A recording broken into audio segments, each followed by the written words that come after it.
मेरे सभी श्रोताओं को मेरा प्यार भरा नमस्कार। आज मैं आपके लिए लाई हूँ हिंदी के महान साहित्यकार प्रेमचंद जी की लिखी हुई एक कहानी जिसका शीर्षक है खुचर। प्रेमचंद जी की रचनाओं का काल है 1906 से 1936 तक का।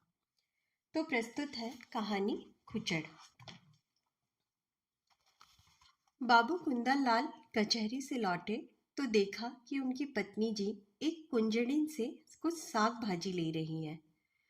कुंजड़िन पालक टके सिर कहती है और वह 1.5 पैसे दे रही है। इस पर कई मिनट तक विवाद होता रहा।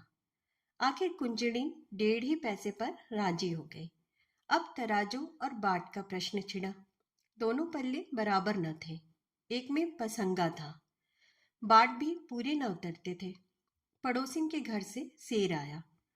साग तुल जाने के बाद अब घाटे का प्रश्न उठा। पत्नी जी और मांगती थी। कुंजड़िन कहती थी, अब क्या सेर दो सेर में ही ले लोगी बहू जी। खैर, आध घंटे में वह सौदा पूरा हुआ और कुंजड़िन फिर कभी ना आने की धमकी देकर विदा हुई। कुंदन लाल खड़े खड़े यह तमाशा देख रहे हैं। कुंजड़िन के जाने के बाद पत्नी जी लोटे का पानी लाई तो आपने कहा, आज तो तुमने जरा सा साग लेने में पूरे आध घंटे लगा दिए। इतनी देर में तो 1005 का सौदा हो जाता। जरा जरा से साग के लिए इतनी ठाई ठाई करने से तुम्हारा सिर भी नहीं दुखता। रामेश्वरी ने कुछ लज्जित होकर कहा, पैसे मुफ्त में तो नहीं आते। कुंदनलाल, यह ठीक है, लेकिन समय का भी कुछ मूल्य है। इतनी देर में तुमने बड़ी मुश्किल से एक धेले की बचत की। कुंजड़िन ने भी दिल में कहा होगा, कहाँ की गवारिन है, अब शायद भूल कर भी इधर ना आए। रामेश्वरी, तो फिर मुझसे तो यह नहीं हो सकता कि पैसे की जगह धेले का सौदा लेकर बैठ जाऊं। कुंदनलाल, इतनी देर में तो तुमने कम से कम 20 पन्ने पढ़े होते। कल मारी से घंटों सिर मारा, परसों दूध वाले के साथ घंटों शास्त्रार्थ किया। जिंदगी क्या इन्हीं बातों में खर्च करने के लिए दी गई है। कुंदनलाल प्रायः नित्य ही पत्नी को सदुपदेश देते रहते थे।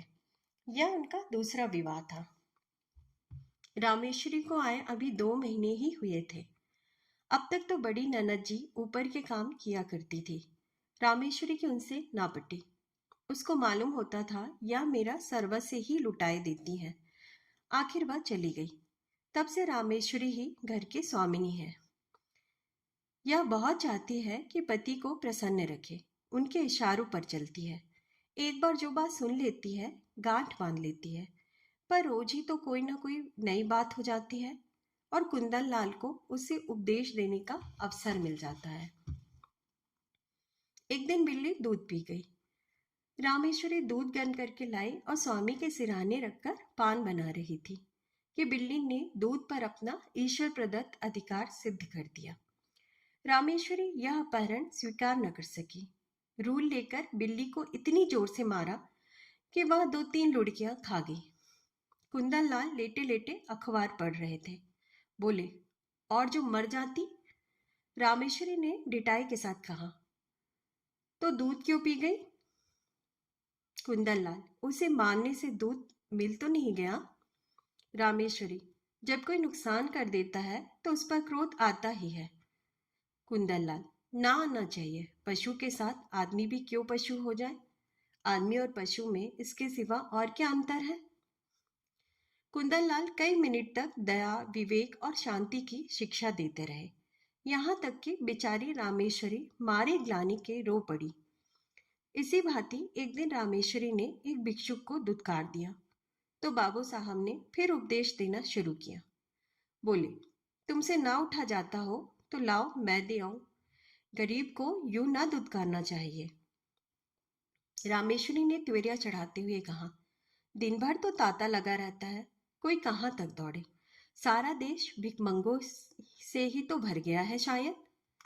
कुंदन लाल ने उपेक्षा के भाव से मुस्कुरा कर कहा, उसी देश में तो तुम भी बसती हो। रामेश्वरी ने कहा, इतने भिकमंगे आ कहाँ से जाते हैं? ये सब काम क्यों नहीं करते? कुंदन लाल, कोई आदमी इतना नीच नहीं होता जो काम मिलने पर भी भीख मांगे। हाँ, अपंग हो तो दूसरी बात है। अपंगों का भीख के सिवा और क्या सहारा हो सकता है? रामेश्वरी, सरकार इनके लिए अनाथालय क्यों नहीं खुलवाती? कुंदनलाल, जब स्वराज हो जाएगा तब शायद खुल जाए। अभी तो कोई आशा नहीं, मगर स्वराज भी धर्म से ही आएगा। रामेश्वरी, लाखों साधु सन्यासी, पंडे पुजारी मुफ्त का माल उड़ाते हैं। क्या इतना धर्म काफी नहीं है? अगर इस धर्म से स्वराज्य मिलता तो कब का मिल चुका होता। इस धर्म का प्रसाद है कि हिंदू जाति अभी तक जीवित है, ऐसा कुंदनलाल ने कहा। नहीं तो कब की रसातल में पहुंच चुकी होती। रोम, यूनान, ईरान, सीरिया किसी का अब निशान भी नहीं है। यह हिंदू जाति है जो अभी तक समय के क्रूर आघातों का सामना करती चली जाती है। रामेश्वरी, आप समझते होंगे हिंदू जाति जीवित है। मैं तो उसी दिन से उसे मरा हुआ समझती हूँ जिस दिन से वह अधीन हो गई। जीवन स्वाधीनता का नाम है, गुलामी तो मौत है। कुंदनलाल ने युवती को चकित नेत्रों से देखा। ऐसा विद्रोही विचार उसमें कहाँ से आ गए? देखने में तो यह बिल्कुल भोली थी, समझे कहीं सुन सुना लिया होगा। कठोर होकर बोले, क्या व्यर्थ का विवाद करती हो? लजाती तो नहीं, ऊपर से और बकबक करती हो। रामेश्वरी यह फटकार पाकर चुप हो गई। एक क्षण वहां खड़ी रही, फिर धीरे धीरे कमरे में चली गई। एक दिन कुंदनलाल ने कई मित्रों की दावत दी। रामेश्वरी सवेरे से रसोई में घुसी तो शाम तक सिर न उठा सकी। उसे यह बेगार बुरी मालूम हो रही थी। अगर दोस्तों की दावत करनी थी तो खाना बनवाने का कोई प्रबंध क्यों नहीं किया? सारा बोझ उसी के सिर क्यों डाल दिया? उससे एक बार पूछ तो लिया होता कि दावत करूं या ना करूं। होता तब भी यही जो अब हो रहा है। वह दावत के प्रस्ताव का बड़ी खुशी से अनुमोदन करती। तब वह समझती दावत मैं कर रही हूँ। अब वह समझ रही थी मुझसे बेगार ली जा रही है। खैर, भोजन हुआ। लोगों ने भोजन किया और चले गए, मगर मुंशी जी मुंह फुलाए बैठे हुए थे। रामेश्वरी ने कहा, तुम क्यों नहीं खा लेते? क्या अभी सवेरा है? बाबू साहब ने आंखें फाड़कर कहा, क्या खा लो? या खाना है या बैलों की सानी? रामेश्वरी के सिर से पांव तक आग लग गई। सारा दिन चूल्हे के सामने जली। उसका यह पुरस्कार? बोली, मुझसे जैसा हो सका बनाया। जो बात अपने बस की नहीं उसके लिए क्या करती? कुंदनलाल, पूड़ियां सब सेवर है। रामेश्वरी, होगी। कुंदनलाल, कचौड़ी में इतना नमक था कि किसी ने छुआ तक नहीं। रामेश्वरी, होगा। कुंदनलाल, हलवा अच्छी तरह भुना नहीं, कचाइयां आ रही थी। रामेश्वरी, आती होंगी। कुंदनलाल, शोरबा इतना पतला था जैसे चाय। रामेश्वरी, होगा। कुंदनलाल, स्त्री का पहला धर्म यह है कि वे रसोई के काम में चतुर हो। फिर उपदेश का तार बंधा, यहां तक कि रामेश्वरी ऊब कर चली गई। 5-6 महीने गुजर गए। एक दिन कुंदनलाल के घर एक दूर के संबंधी उनसे मिलने आए। रामेश्वरी को जो ही उनकी खबर लगी, जलपान के लिए मिठाई भेजी और महरी से कहला भेजा, आज यही भोजन कीजिएगा। वह महाशय फूले न समाये। बोरिया बंधना लेकर पहुंच गए और डेरा डाल दिया। 1 हफ्ता गुजर गया। अब टलने का नाम भी नहीं लेते। आवभगत में कोई कमी होती तो शायद उन्हें कुछ चिंता होती, पर रामेश्वरी उनके सेवा सत्कार में जी जान से लगी हुई थी। फिर भला वह क्यों हटने लगी? एक दिन कुंदनलाल ने कहा, तुमने यह बुरा रोग पाला। रामेश्वरी ने चौंक कर पूछा, कैसा रोग? इन्हें टहला क्यों नहीं देती? कुंदनलाल ने कहा। रामेश्वरी ने कहा, मेरा क्या बिगाड़ रहे हैं? कुंदनलाल, कम से कम 1 रुपए की रोज चपत दे रहे हैं, और अगर यही खातिरदारी रही तो शायद जीते जी टलेंगे भी नहीं। रामेश्वरी, मुझसे तो यह नहीं हो सकता कि कोई 2-4 दिन के लिए आ जाए तो उसके सिर हो जाऊं। जब तक उनकी इच्छा हो रहे। कुंदनलाल, ऐसे मुफ्तखोरों का सत्कार करना पाप है। अगर तुमने इतना सिर ना चढ़ाया होता तो अब तक लंबा हुआ होता। जब दिन में 3 बार भोजन और 50 बार पान मिलता है तो उसे कुत्ते ने काटा है जो अपने घर जाए? रामेश्वरी, रोटी का चोर बनना तो अच्छा नहीं। कुंदनलाल, कुपात्र और सुपात्र का विचार तो कर लेना चाहिए। ऐसे आलसियों को खिलाना पिलाना वास्तव में उन्हें जहर देना है। जहर से तो केवल प्राण निकल जाते हैं। यह खातिरदारी तो आत्मा का सर्वनाश कर देती है। अगर यह हजरत महीने भर भी यहाँ रह गए तो फिर जिंदगी भर के लिए बेकार हो जाएंगे। फिर इनसे कुछ ना होगा और इसका सारा दोष तुम्हारे सिर होगा। तर्क का ताता बंद गया। प्रमाणों की झड़ी लग गई। रामेश्वरी खिसियाकर चली गई। कुंदनलाल उससे कभी संतुष्ट हो भी सकते हैं? उनके उपदेशों की वर्षा कभी बंद भी हो सकती है? यह प्रश्न उसके मन में बार बार उठने लगा। एक दिन देहात से भैंस का ताजा घी आया। इधर महीनों से बाजार का घी खाते खाते नाक में दम हो रहा था। रामेश्वरी ने उसे खौलाया, उसमें लौंग डाली और कड़ाह से निकालकर एक मटकी में रख दिया। उसकी सौंधी सौंधी सुगंध से सारा घर महक रहा था। माहरी चौका बर्तन करने आई तो उसने चाहा कि मटकी चौके से उठाकर छीके या आले पर रख दे। पर संयोग की बात, उसने मटकी उठाई तो वह उसके हाथ से छूटकर गिर पड़ी। सारा घी बह गया। धमाका सुनकर रामेश्वरी दौड़ी तो माहरी खड़ी रो रही थी और मटकी चूर चूर हो गई थी। तड़प कर बोली, मटकी कैसे टूट गई? मैं तेरी तलब से काट लूंगी। राम राम, सारा घी मिट्टी में मिला दिया। तेरी आंखें फूट गई थी क्या? या हाथों में दम नहीं था? इतनी दूर से मंगाया, इतनी मेहनत से गर्म किया, मगर एक बूंद भी गले के नीचे ना गया। अब खड़ी बिसुर क्या रही है? जा अपना काम कर। माहरी ने आंसू पोंछकर कहा, बहू जी, आप तो चूक हो गई। चाहे तलब काटो, चाहे जान से मारो। मैंने तो सोचा उठाकर आले पर रख दूं तो चौका लगाऊं। क्या जानती थी कि भाग्य में यह लिखा है। ना जाने किसका मुंह देखकर उठी थी। रामेश्वरी, मैं कुछ नहीं जानती। सब रुपए तेरी तलब से वसूल कर लूंगी। 1 रुपया जुर्माना न किया तो कहना। माहरी, मर जाऊंगी सरकार, कहीं एक पैसे का ठिकाना नहीं है। रामेश्वरी, मर जा या जी जा, मैं कुछ नहीं जानती। माहरी ने 1 मिनट तक कुछ सोचा और बोली, अच्छा काट लीजिएगा सरकार, आपसे सब्र नहीं होता, मैं सब्र कर लूंगी। यही ना होगा भूखों मर जाऊंगी। जीकर ही कौन सा सुख भोग रही हूं कि मरने का डरूं। समझ लूंगी 1 महीना कोई काम नहीं किया, आदमी से बड़ा बड़ा नुकसान हो जाता है। वह तो घी ही था। रामेश्वरी को एक ही क्षण में माहरी पर दया आ गई। बोली, तू भूखों मर जाएगी तो मेरा काम कौन करेगा? माहरी, काम कराना होगा खिलाइएगा, ना काम कराना होगा भूखों मारिएगा। आज से आकर आप ही के द्वार पर सोया करूंगी। रामेश्वरी, सच कहती हूँ, आज तुमने बड़ा नुकसान कर डाला। माहरी, मैं तो आप ही पछता रही हूँ सरकार। रामेश्वरी, जा गोबर से चौका लीप दे, मटकी के टुकड़े दूर फेंक दे और बाजार से घी लेती आ। माहरी ने खुश होकर चौका गोबर से लीपा और मटकी के टुकड़े बटोर रही थी कि कुंदनलाल आ गए और हाड़ी टूटी देखकर बोले, यह हाड़ी कैसे टूट गई? रामेश्वरी ने कहा, महरी उठाकर ऊपर रख रही थी, उसके हाथ से छूट पड़ी। कुंदनलाल ने चिल्लाकर कहा, तो सब घी बह गया? रामेश्वरी, और क्या, कुछ नहीं बचा। कुंदनलाल, तुमने महरी से कुछ कहा नहीं? रामेश्वरी, क्या कहती, उसने जानबूझकर तो गिरा नहीं दिया। कुंदनलाल, यह नुकसान कौन उठाएगा? रामेश्वरी, हम उठाएंगे, और कौन उठाएगा?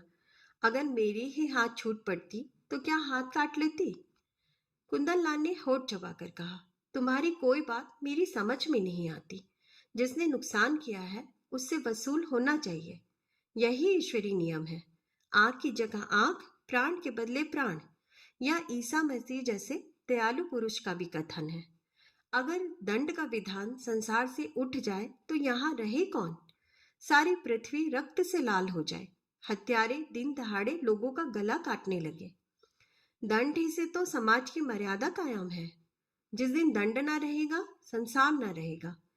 मनु आदि स्मृतिकार बेवकूफ नहीं थे कि दंड न्याय को इतना महत्व दे गए, और किसी विचार से नहीं तो मर्यादा की रक्षा के लिए दंड अवश्य देना चाहिए। ये रुपए महरी को देने पड़ेंगे, उसकी मजदूरी काटनी पड़ेगी, नहीं तो आज उसने घी का घड़ा लुढ़का दिया है, कल कोई और नुकसान कर देगी। रामेश्वरी ने डरते डरते कहा, मैंने तो उसे क्षमा कर दिया है। कुंदन लाल ने आगे निकाल कर कहा, लेकिन मैं नहीं क्षमा कर सकता। महरी द्वार पर खड़ी यह विवाद सुन रही थी। जब उसने देखा कि कुंदन लाल का क्रोध बढ़ता जाता है और मेरे कारण रामेश्वरी को घुड़कियां सुननी पड़ रही है, तो वह सामने जाकर बोली, बाबूजी, अब तो कसूर हो गया, अब सब रुपए मेरी तलब से काट लीजिए। रुपए नहीं है, नहीं तो अभी लाकर आपके हाथ पर रख देती। रामेश्वरी ने उसे घुड़क कर कहा, जा भाग यहां से, तू क्या करने आई, बड़ी रुपए वाली बनी है। कुंदन लाल ने पत्नी की ओर कठोर नेत्रों से देखकर कहा, तुम क्यों उसकी वकालत कर रही हो? यह मोटी सी बात है, और इसे एक बच्चा भी समझता है कि जो नुकसान करता है उसे उसका दंड भोगना पड़ता है। मैं क्यों 5 रुपए का नुकसान उठाऊं? वजह क्यों नहीं इसने मटके को संभाल कर पकड़ा? क्यों इतनी जल्दबाजी की? क्यों तुम्हें बुलाकर मदद नहीं ली? यह साफ इसकी लापरवाही है। यह कहते हुए कुंदन लाल बाहर चले गए।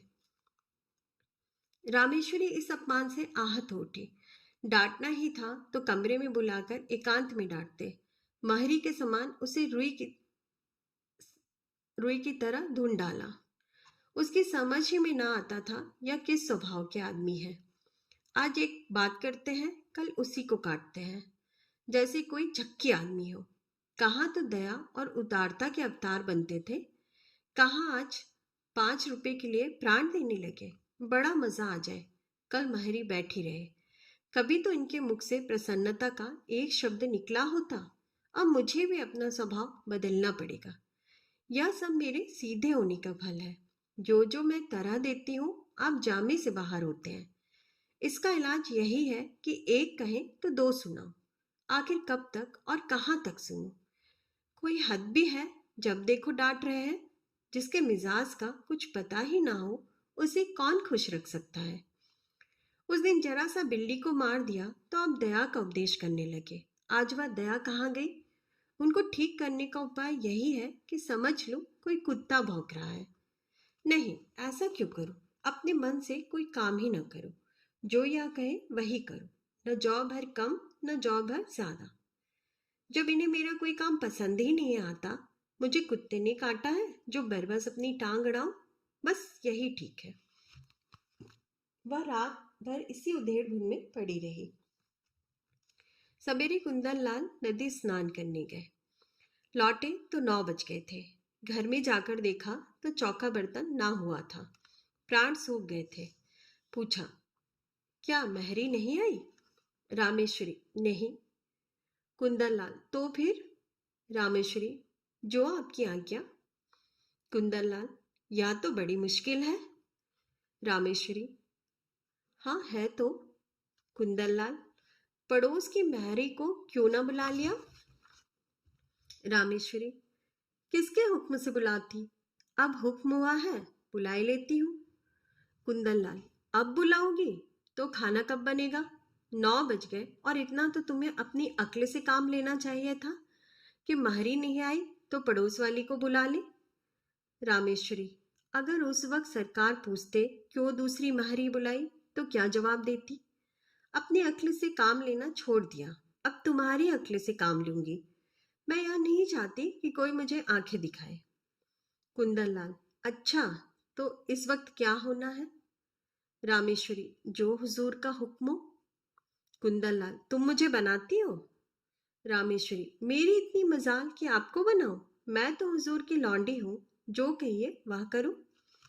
कुंदन लाल, मैं तो जाता हूं, तुम्हारा जो जी चाहे करो। रामेश्वरी, जाइए, मेरा जी कुछ ना चाहेगा और ना कुछ करूंगी। कुंदन लाल, आखिर तुम क्या खाओगी? रामेश्वरी, जो आप दे देंगे वही खा लूंगी। कुंदन लाल, लाओ बाजार से पूड़ियां ला दो। रामेश्वरी रुपया निकाल लाई। कुंदन लाल पूड़िया लाए। इस वक्त का काम चला। दफ्तर गए। लौटे तो देर हो गई थी। आते ही पूछा, महरी आई? रामेश्वरी, नहीं।